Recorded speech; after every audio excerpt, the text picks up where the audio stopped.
ഇപ്പോൾ ആൻഡോ അഗസ്റ്റിൻ തന്നെ ടെലിഫോൺ ലൈനിലുണ്ട്. ശ്രീ ആൻഡോ അഗസ്റ്റിൻ, ഇത്തരത്തിൽ ഗുരുതരമായ കണ്ടെത്തലുകളിലേക്ക് പോകുന്നു. അതായത് സൗഹൃദ മത്സരം കളിക്കാൻ അർജന്റീന ഫുട്ബോൾ അസോസിയേഷൻ ഔദ്യോഗികമായി സമ്മതിച്ചിരുന്നില്ല. പിന്നെ എങ്ങനെയാണ് സംസ്ഥാന സർക്കാർ കേന്ദ്ര സർക്കാരിനെ അടക്കം ബന്ധപ്പെട്ടത്? എന്തുറപ്പാണ് ഈ അർജന്റീന അസോസിയേഷനിൽ നിന്ന് ലഭിച്ചിരുന്നത്? അല്ല, ഞാൻ പറയുന്നത് അങ്ങനെ ഇവർ പറയുന്നത് ശരിയായിട്ടാണല്ലോ എനിക്ക് തോന്നുന്നില്ല. കാരണം എന്താണെന്ന് പറഞ്ഞാൽ നമുക്ക് അവരുമായിട്ട് എഗ്രിമെന്റ് ഉണ്ട്, ഗവൺമെന്റിനെ അറിയാം, ഗവൺമെന്റുമായിട്ട് കമ്മ്യൂണിക്കേഷൻ ഉണ്ട്, അവർ വരുന്ന ഡേറ്റ് ഗവൺമെന്റിനെ അറിയിച്ചിട്ടുണ്ട്, എല്ലാ രേഖകളും സർക്കാരുടെ കയ്യിൽ തന്നെ ഉണ്ട്. പിന്നെ ഇത് ഏത് അടിസ്ഥാനത്തിലാണ് ഈ റിപ്പോർട്ട് ഉണ്ടാക്കുന്നത് എന്നുള്ളതാണ് എനിക്കറിയില്ലാത്തത്. കാരണം ആർക്കെങ്കിലും എതിരെ എന്തെങ്കിലും വെഞ്ചൻസ് തീർക്കാൻ വേണ്ടി റിപ്പോർട്ട് ഉണ്ടാക്കുക എന്നുള്ളതിനേക്കാൾ അപ്പുറം ഞാൻ വിചാരിക്കുന്നില്ല ഇതൊരു ജെന്യുവൻ റിപ്പോർട്ടാണ് എന്നുള്ള നിലയ്ക്ക്. അപ്പൊ അതിനർത്ഥം എന്ന് പറയുന്നത് അവിടെയുള്ള രേഖകൾ ഒന്നും പരിശോധിക്കാതെയാണ്, ഒരു രേഖയില്ല എന്ന് പറയുന്നതാണ് വിചാരിക്കുന്നത്. ഞാൻ തന്നെ ഇന്നലെ 2 ദിവസമായിട്ട് കുറെ രേഖകൾ പുറത്തുവിട്ടു. ഇതെല്ലാം ഗവൺമെന്റുമായിട്ടുള്ള കമ്മ്യൂണിക്കേഷനാണ്, ഗവൺമെന്റ് ഓർഡറുകളാണ്, കേന്ദ്ര സർക്കാരിന്റെ ഓർഡറുകളാണ്, RBIന്റെ അപ്രൂവലാണ്, ഫിനാൻസ് മിനിസ്ട്രിന്റെ അപ്രൂവലാണ്, സ്പോർട്സ് മിനിസ്ട്രിന്റെ അപ്രൂവലാണ്. അവിടെ അതായത് അർജന്റീന ഫുട്ബോൾ അസോസിയേഷൻ ഔദ്യോഗികമായി ഈ സൗഹൃദ മത്സരം കളിക്കാൻ സ്ഥിരീകരിച്ചിട്ടുണ്ടോ? അർജന്റീന ഫുട്ബോൾ അസോസിയേഷൻ കേരളത്തിന്റെ മുഖ്യമന്ത്രിക്ക് ഞങ്ങൾ നവംബർ മാസം 17-ാം തീയതി കളിക്കാൻ വരികയാണെന്നും കേരളത്തിലെ എല്ലാ സാഹചര്യങ്ങളും ഒരുക്കണം എന്ന് പറഞ്ഞ ഔദ്യോഗികമായി ലെറ്റർ അയച്ചിട്ടുണ്ട്. അത് മുഖ്യമന്ത്രിയുടെ അടുത്തുണ്ട്, സർക്കാരിന്റെ കയ്യിലുണ്ട്. അതുകൂടാതെ അർജന്റീനയുമായിട്ട് അവർ നിരന്തരം പോയി ഡിസ്കസ് ചെയ്തതും, വീഡിയോ കോൺഫറൻസ് നടത്തിയതും, കോൾ ചെയ്തതും, മെയിൽ അയച്ചതും, ലെറ്ററുകളും എഗ്രിമെന്റിൽ സൈൻ ചെയ്തതും ഒക്കെ ഉണ്ടല്ലോ. എഗ്രിമെന്റിലും അതായത് സർക്കാർ സംവിധാനങ്ങളാണോ ഇതെല്ലാം ചെയ്തത്? താങ്കൾ ഈ പറഞ്ഞ കാര്യങ്ങളെല്ലാം, ഇപ്പോൾ പറഞ്ഞ കാര്യങ്ങളെല്ലാം സർക്കാർ സംവിധാനങ്ങളാണോ ചെയ്തത്? അതെ. കാരണം ഇത് എന്റെ ഒരു പ്രൊജക്ട് അല്ലല്ലോ, കേരള ഗവൺമെന്റിന്റെ ഒരു പ്രൊജക്ട് ആണ്. നമ്മൾ അതിന്റെ ഒരു ഫിനാൻഷ്യൽ പാർട്ട് നോക്കുന്ന ഒരു സ്പോൺസറാണ്. അപ്പൊ നമ്മളെ സംബന്ധിച്ചിടത്തോളം നമുക്ക് അങ്ങനെയുള്ള കാര്യങ്ങൾ മാത്രം നോക്കി, ബാക്കി എല്ലാം അങ്ങനെയാണല്ലോ ചെയ്തിട്ടുള്ളത്. അപ്പോൾ പിന്നെ മുൻ മന്ത്രിയായുള്ള അബ്ദുറഹ്മാൻ ഇതിൽ സർക്കാരിന് ഉത്തരവാദിത്വമൊന്നുമില്ല എന്ന് പറഞ്ഞ് ഒഴിയുകയാണല്ലോ ചെയ്യുന്നത്. സർക്കാർ അങ്ങനെ ഉത്തരവാദിത്വം ഇല്ല എന്നല്ല അദ്ദേഹം പറഞ്ഞത്. അദ്ദേഹം പറഞ്ഞത് എനിക്ക് തോന്നിയ കാര്യമാണ്. അദ്ദേഹം പറഞ്ഞത് ഈ പറഞ്ഞ പണവുമായി ബന്ധപ്പെട്ട കാര്യങ്ങൾ തട്ടിപ്പ് നടത്തുക എന്ന് പറഞ്ഞാൽ ഒരു ഫിനാൻഷ്യൽ ട്രാൻസാക്ഷൻ എന്തെങ്കിലും തട്ടിപ്പ് നടത്തണ്ടേ, ആരെങ്കിലും പൈസ നഷ്ടപ്പെടണ്ടേ, ആരെങ്കിലും പറ്റിക്കണ്ടേ? ഇതൊന്നും നടക്കാതെ അല്ല, തട്ടിപ്പ് നടത്തുന്നതിന് മാത്രമല്ല, ഒരു സർക്കാരിനെ സംബന്ധിച്ചിടത്തോളം സ്വജനപക്ഷപാതം എന്നതും അഴിമതിയാണ്. അല്ല, സ്വജനപക്ഷപാതം എന്ന് പറഞ്ഞാൽ ഞാൻ പറയുന്നത് ഒരു അന്താരാഷ്ട്ര സംവിധാനം കേരളത്തിൽ വന്ന് കളിക്കാം എന്ന് പറയുന്നു, അന്താരാഷ്ട്ര ടീം കേരളത്തിൽ വന്ന് കളിക്കാന്ന് പറയുന്നു. അവർ ആദ്യമേ ഡിസ്കസ് ചെയ്തിട്ട് ഒരു സ്പോൺസറെ കണ്ടെത്തുന്നു, ആ സ്പോൺസറുമായി ബന്ധപ്പെട്ട കാര്യങ്ങൾ മുഴുവൻ നടത്തുന്നു, അവർക്ക് പണം കണ്ടെത്താൻ. അവിടെയാണ് ശ്രീ ആൻഡോ, അതായത് താങ്കൾ മനസ്സിലാക്കേണ്ട കാര്യം, നമ്മളെപ്പോഴും ഈ ഖജനാവിന് നഷ്ടമില്ല എന്ന് മാത്രം പറഞ്ഞാൽ പോരാ. അധികാരത്തെ ഉപയോഗിച്ചുകൊണ്ട് ഏതെങ്കിലും ഒരു വിഭാഗത്തിന് വേണ്ടി സ്വജനപക്ഷപാതം എന്നതിന് പറയും, അത് വലിയ അഴിമതിയാണ്. അല്ല, നിങ്ങൾ പറയുന്നതൊക്കെ ശരിയാണ്. കാരണം എന്ത് ആവശ്യത്തിന് വേണ്ടിയിട്ടാണ് ഈ പറഞ്ഞ കാര്യങ്ങൾ ചെയ്തെന്നുള്ള, എന്ത് ബെനിഫിറ്റ് ആണ് എന്നുള്ളതാണല്ലോ ഉദ്ദേശിക്കുന്നത്. സ്വജനപക്ഷപാതം എന്ന് പറഞ്ഞാൽ ആർട്ടിയിൽ ഒരു ബെനിഫിറ്റ് ഉണ്ടാവണ്ടേ? ഒന്നിന് സർക്കാർ നഷ്ടപ്പെടണം, അല്ലെങ്കിൽ അബ്ദുറഹ്മാന് ലാഭം ഉണ്ടാകണം, അല്ലെങ്കിൽ സർക്കാരിന് എന്തെങ്കിലും നഷ്ടമാകണം, അല്ലെങ്കിൽ അദ്ദേഹത്തിന് വേണ്ടി സ്വകാര്യ സ്ഥാപനം എന്തെങ്കിലും വേണം. ഇതൊന്നും ഇല്ലാതെ ഇത് വളഞ്ഞു മൂക്ക് പിടിക്കുകയാണ്. കാരണം എന്താണ് സംഭവം? അർജന്റീന ഫുട്ബോൾ അസോസിയേഷനുമായി ഡിസ്കസ് ചെയ്യും കേരളത്തിന്റെ നന്മയ്ക്ക് വേണ്ടിയിട്ട്. കാരണം ഒരു സ്വകാര്യ കമ്പനിയാണ് ഇത് ചെയ്യുന്നത്, ഒരു പ്രൈവറ്റ് കമ്പനി. അവിടെ ശ്രീ ആൻഡോ, താങ്കൾ തുടക്കത്തിൽ പറഞ്ഞത് എന്താണ്? ഇത് സർക്കാരിന്റെ പ്രൊജക്ട് ആണ് എന്നല്ലേ താങ്കൾ പറഞ്ഞത്? അല്ല, സർക്കാർ, അതാണ് ഞാൻ പറയുന്നത്, സർക്കാരിന്റെ പ്രൊജക്ട്. ഇപ്പൊ ഞാൻ എന്റെ ലഘുവായ ഒരു സംശയം, അവരാണല്ലോ തീരുമാനിക്കുന്നത്. താങ്കൾ ഒരു ബിസിനസ്സുകാരനാണല്ലോ. അല്ല, എന്റെ ലഘുവായ സംശയം ഇത്രയേ ഉള്ളൂ. താങ്കൾ ഒരു ബിസിനസ്സുകാരനാണ്, താങ്കൾ ഒരു പ്രൊജക്ട് നടത്താൻ തീരുമാനിക്കുന്നു. വെറുതെ ഒരു കൺസെഷൻ എന്ന് കരുതുക. സാധാരണ നിലയിൽ എന്താണ് ചെയ്യേണ്ടത്? കൺസെഷന് നമ്മൾ പല ആളുകളിൽ നിന്ന് കൊട്ടേഷൻ സ്വീകരിക്കും, അതിനുശേഷമാണല്ലോ അതിലേറ്റവും റീസണബിൾ ഇതിലേക്ക് പോകാം. ഇവിടെ സർക്കാർ അങ്ങനെ ചെയ്യണ്ടേ? സർക്കാർ ഒരു കമ്പനിയെ നിശ്ചയിച്ചാൽ മതിയോ? അതിനെയാണ് സ്വജനപക്ഷപാതം എന്ന് പറയുന്നത്. അങ്ങനെയല്ല.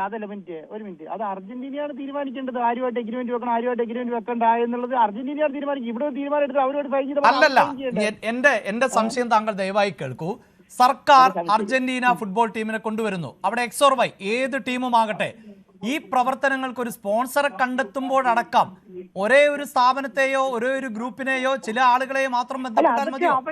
അതൊക്കെ സർക്കാരിന്റെ ഭാഗമല്ലേ? അതായത് ഞാൻ എന്തിനാ മറുപടി പറയുന്നതെന്നേ?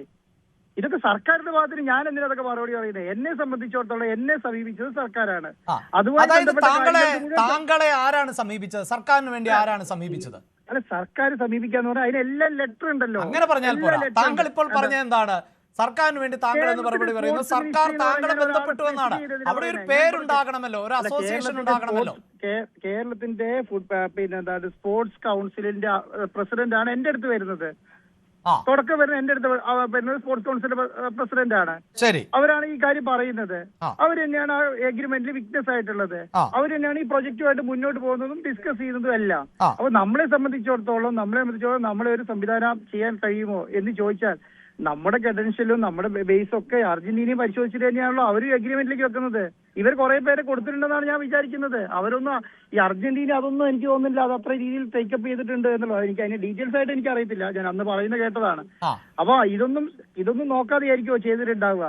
ശരി, അങ്ങനെ ചെയ്തിട്ടുണ്ടെങ്കിൽ അവരല്ലേ അതിന് മറുപടി പറയണ്ടേ? ഞാൻ എന്താണ് പറയേണ്ടത്? ശരി, എന്തായാലും ഈ 126 കോടി രൂപ കൈമാറി എന്നുള്ളത് വസ്തുതയാണല്ലോ അല്ലെ? 126 കൈമാറി എന്ന് വസ്തുത എന്ന് മാത്രമല്ല, 126 കൈമാറിയത് കൊണ്ട് GST അടയ്ക്കാൻ സർക്കാർ തന്നെ പറയുകയാണ്. അതെന്തുകൊണ്ടാണ് അടയ്ക്കാതിരുന്നത്? അല്ല, അതാണ് പറയുന്നത്. ഞാൻ കളി നടത്താതെ GST അടയ്ക്കുന്നത്. ഈ പണം കൈമാറ്റത്തിന് വേറെ തരത്തിലുള്ള നികുതികളോ ഘടനയോ ഒന്നുമില്ല എന്നാണ് പറയുന്നത്. ടാക്സ് ഫ്രീ ആണെന്ന് കേന്ദ്ര സർക്കാർ എനിക്ക് ടാക്സ് ഫ്രീ ആയിട്ട് ഇത് നടത്താൻ വേണ്ടി അനുമതി കേന്ദ്ര സർക്കാർ തന്നിട്ടുണ്ട്. അപ്പോൾ ഈ പണം ഇപ്പോൾ എവിടെയാണുള്ളത്? അർജന്റീനയുടെ കയ്യില്. അപ്പോൾ അവരെന്തുകൊണ്ടാണ് പിന്നെ ഇവിടേക്ക് വരാത്തത്? ഇപ്പൊ എനിക്ക് മെയിൽ പിന്നെ മെയിൽ നിങ്ങളെ കേൾപ്പിച്ച് കാണിച്ചു തരാം. ആ മെയിൽ എന്ന് പറയുന്നത് ഇപ്പൊ എന്താന്ന് പറഞ്ഞിട്ടുണ്ടെങ്കിൽ അവർ അയച്ചിരിക്കുന്നത് the establishment of structured and permanent institutional dialogue channel, the coordination of face to face meeting, consultative operation and strategic consult. അതിന് ഞാൻ വേണമെങ്കിൽ നിങ്ങൾക്ക് അതിൽ കറക്റ്റായിട്ടുള്ള മലയാളം ഞാൻ പറഞ്ഞുതരാം എന്തൊക്കെയാണ് അവർ പറയുന്നതെന്ന്. ശരി, അവരെ സംബന്ധിച്ചിടത്തോളം ഒരു സെക്കൻഡ്.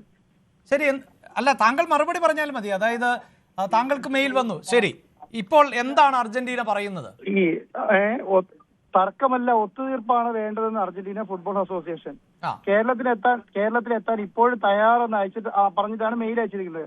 കേരളത്തിൽ എത്തുന്നതിനായി വേണ്ട ചർച്ചകൾ വേണമെന്നാണ് AFA പറയുന്നത്. റിപ്പോർട്ടർ ബ്രോഡ്കാസ്റ്റ് കമ്പനിയുടെ നിലപാട് എന്താണോ അത് അറിയിക്കാൻ പറഞ്ഞിട്ടാണ് അവർ മെയിൽ അയക്കുന്നത്. റിപ്പോർട്ടറുമായുള്ള കരാറിൽ നിന്ന് പിന്മാറാൻ അവർ ആഗ്രഹിക്കുന്നില്ല. മത്സരത്തിന് വേണ്ടി വേറൊരു തീയതി നിശ്ചയിക്കണം. ഇതൊക്കെ പറഞ്ഞിട്ട് അവർ ഇന്റർനാഷണൽ ആർബിട്രേഷൻ കോടതിയിൽ പോയതാണ്. അപ്പൊ ഇതിന് ഞാൻ എന്താ മറുപടി പറയണ്ടേ? അല്ല പിന്നെ എന്തിനാണ് അപ്പോൾ കേന്ദ്ര സർക്കാർ പറയാണ് ഇന്റർനാഷണൽ ആർബിട്രേഷൻ കോടതിയിൽ വന്നിട്ട് AFA പറയാണ് അവർക്ക് പൈസ ബോധിച്ചു. അവർക്ക് പൈസയായി ബന്ധപ്പെട്ട ഒരു ഡിസ്പ്യൂട്ടും ഇല്ല. നമ്മൾ ചെയ്യേണ്ട കാര്യങ്ങൾ മുഴുവൻ ചെയ്തിട്ടുണ്ട്. ഞങ്ങൾക്ക് കഴിഞ്ഞ സമയത്ത് കളിക്കാൻ കഴിഞ്ഞിട്ടില്ല. അതുകൊണ്ട് ഇനി ഒരു തർക്കത്തിലേക്കല്ല പോകേണ്ടത്. നിങ്ങൾ ഒരു ഡേറ്റ് സമയം പറയണം. കേരളത്തിലോ ഇന്ത്യയിലും വന്ന് കളിക്കാനുള്ള ഒരു സമയം ഡേറ്റ് പറയണം. ഇപ്പോൾ അത് പറയാൻ എന്താണ് തടസ്സം ശ്രീ ആന്റോ അഗസ്റ്റിൻ? അല്ല, അത് കോർട്ടിൽ കൊടുക്കുന്നുണ്ട്. ഞാൻ എന്റെ ഡേറ്റിൽ എനിക്ക് ഫയൽ ചെയ്യാൻ പറ്റുള്ളൂ. അവരെ മറുപടി വന്നു കഴിഞ്ഞാൽ അതിന് മറുപടിക്ക് എനിക്ക് പിന്നെ എന്റെ ഡേറ്റിലല്ലേ ഫയൽ ചെയ്യാൻ പറ്റുള്ളൂ. അടുത്ത ഡേറ്റിലേക്ക് പോസ്റ്റ് ചെയ്തിരിക്കുകയാണ് കേസ്. അപ്പോൾ പിന്നെ അല്ല, ഇനിയിപ്പോൾ സ്പോൺസറും അർജന്റീന ടീമും മാത്രം മതി എന്നാണോ പറയുന്നത്? സർക്കാർ സംവിധാനങ്ങൾക്ക് ഇതിൽ റോളില്ല എന്നാണോ? അപ്പോൾ അല്ല, സർക്കാർ സംവിധാനത്തിന് വേണമെങ്കിൽ വന്ന് പറഞ്ഞോട്ടെ. എന്നെ സംബന്ധിച്ചിടത്തോളം എനിക്ക് എന്റെ പൈസ തിരിച്ചു കിട്ടണ്ടേ? ഞാൻ ഇതിന്റെ കറസ്പോണ്ടിങ് ആയിട്ട് മെയിൽ സർക്കാരിന് കൊടുത്തിട്ടുണ്ട്, ലെറ്റർ സർക്കാരിന് കൊടുത്തിട്ടുണ്ട്, എന്തെല്ലാം നടപടി സ്വീകരിക്കണം എന്ന് പറഞ്ഞിട്ടുണ്ട്. എന്റേതുമായി ബന്ധപ്പെട്ട കാര്യങ്ങളെല്ലാം ഞാൻ നീക്കുന്നുണ്ട്. ശരി, കൂടുതൽ വാർത്തകൾക്ക് News 18 Keralam YouTube channel subscribe ചെയ്യുക.